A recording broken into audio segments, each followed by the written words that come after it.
میں ظہر کی نماز پڑھنے کے لیے مسجد میں گیا۔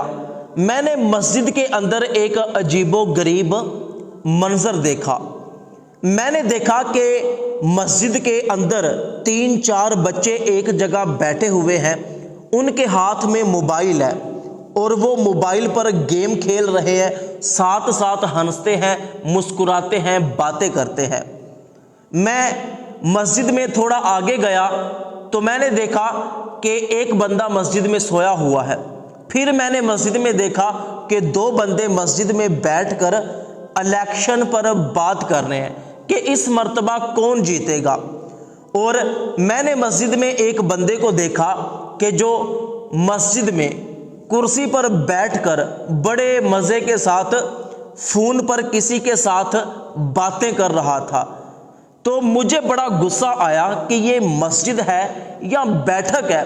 لوگوں نے تو مسجد کو ایک بیٹھک بنایا ہوا ہے کہ جہاں پر جو مرضی بیٹھ کر جو مرضی کام کرے۔ خیر، مجھے غصہ بڑا تھا۔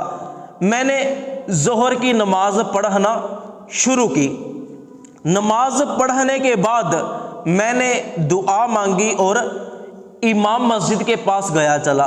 امام مسجد میں بیٹھ کر کسی دینی کتاب کا مطالعہ کر رہا تھا۔ میں نے امام مسجد سے کہا کہ آج کے بعد میں مسجد میں نماز پڑھنے نہیں آؤں گا۔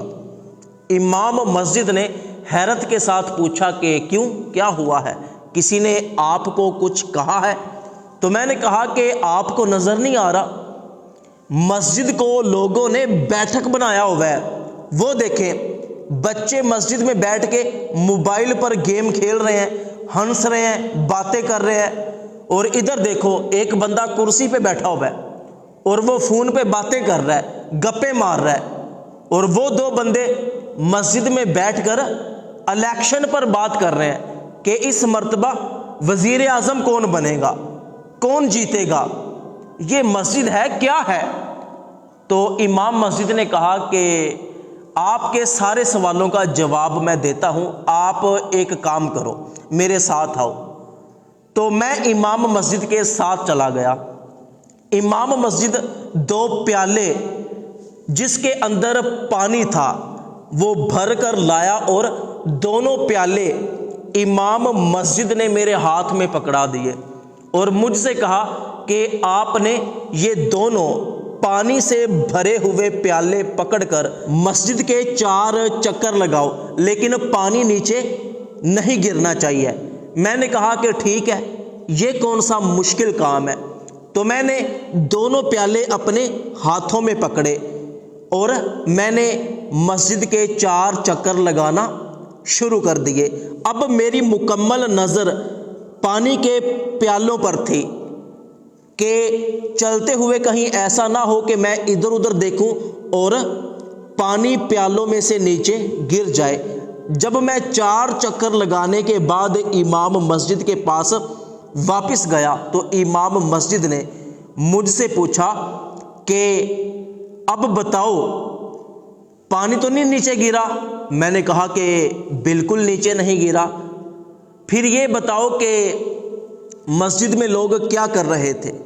تو میں نے حیرانگی کے ساتھ جواب دیا کہ میری مکمل نظر پانی کے پیالوں پر تھی، اگر میں لوگوں کی طرف دیکھتا تو یقیناً پانی نیچے گر جاتا، تو مجھے نہیں پتا کہ مسجد میں اب لوگ کیا کر رہے ہیں۔ تو امام مسجد نے مجھ سے کہا کہ بیٹا بات یہ ہے کہ اگر ہم مسجد میں آئیں اور ہماری توجہ، ہماری نظر اپنے اعمال پر رہے، اپنی عبادت پر رہے، تو ہمیں یہ پتہ نہیں چلے گا کہ مسجد میں لوگ کیا کر رہے ہیں۔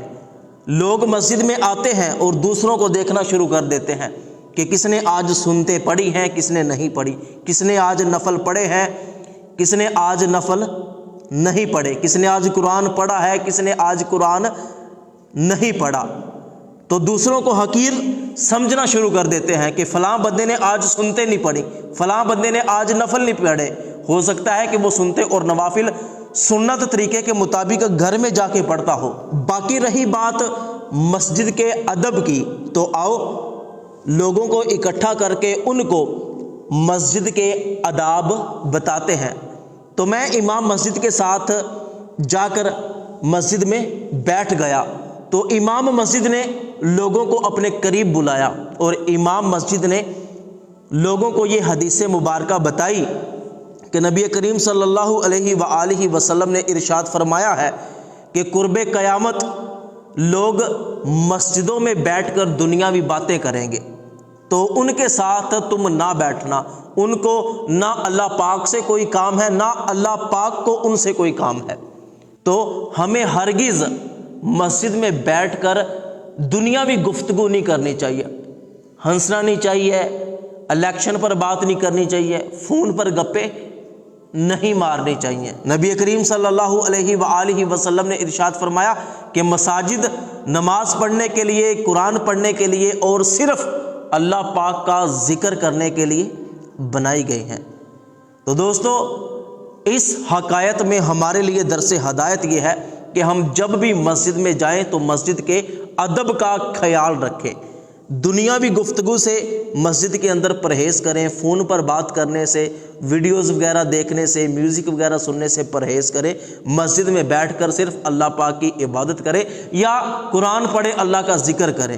اللہ پاک سے دعا ہے کہ اللہ پاک ہمیں صراط مستقیم پہ چلنے کی توفیق عطا فرمائے۔ صدقہ جاریہ کی نیت سے اس ویڈیو پیغام کو اپنے تمام دوستوں تک ضرور پہنچائیے گا۔